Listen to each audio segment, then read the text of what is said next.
Hey everyone, this is Angela from Bake It With Love, and today we're putting together our rose bouquet white cake.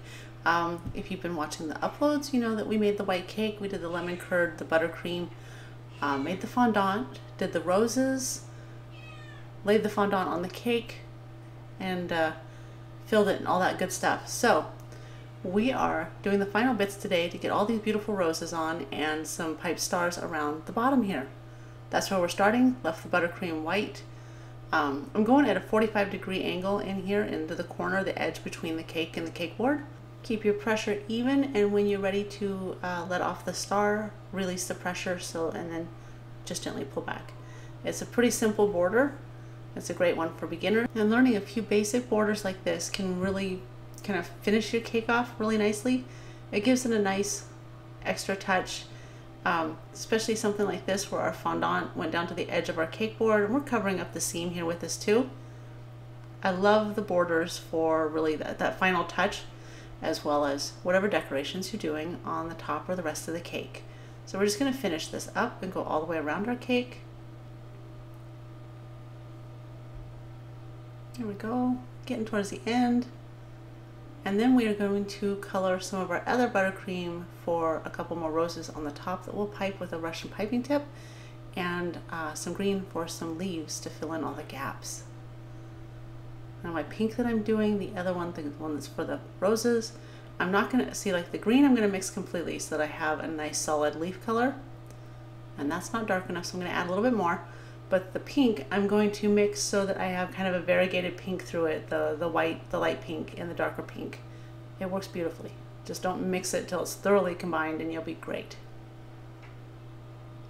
See? I'll just kind of cut my little spatula through. Not trying to stir it too aggressively there. So I'm going to go ahead and use a large petal tip and then my Russian piping tip here. My green is ready to go. I don't have much in there because I don't need much. The rest is all going in here. And I have kinked off the bottom of my piping bag and shoved it down into my piping tip, and I'm going to fill it here in a cup. Sometimes I use, the piping bag in my hand, but a lot of times it's really easy just to stuff it into a cup and go from there. If you make boo-boos, don't worry about it. Fondant is really forgiving. You can scrape it off, clean it off really easily. I leave some of my boo-boo there sometimes to stick my roses into or whatever I'm adding to the top of a cake. Don't be shy.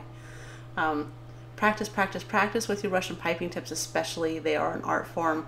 You have to be holding the piping nozzle about a 1/4 inch above the cake with really good pressure to get really good roses. So some of mine are kind of wimpy roses. Some of them I had a little better results with, but the fondant roses look great.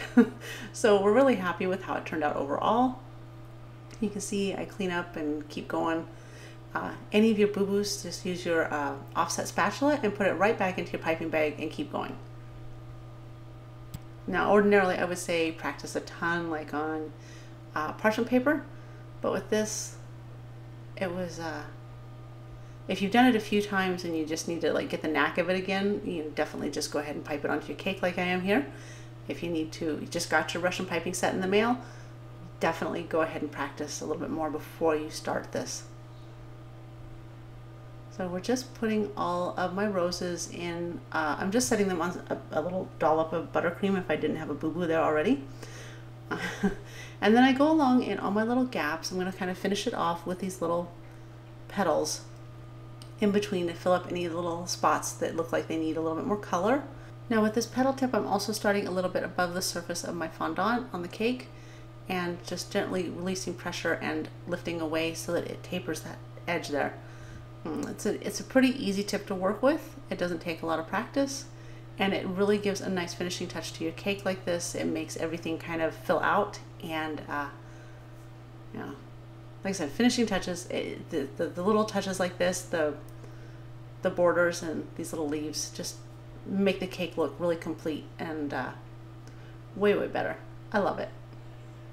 So there you go. There's my cake. It's ready to go. This is perfect for Mother's Day, and since my mom's doing the Whole30 diet right now, she didn't get to have it, but I sure as heck enjoyed it for myself for Mother's Day. I hope you enjoy it too. I hope you liked the video. If you did, please, and don't forget to hit that subscribe button if you haven't already. We do a lot of cooking as well as baking, so there's a little bit of something for everyone. We are always so happy to have you here with us. Thanks for watching, and we'll see you next time.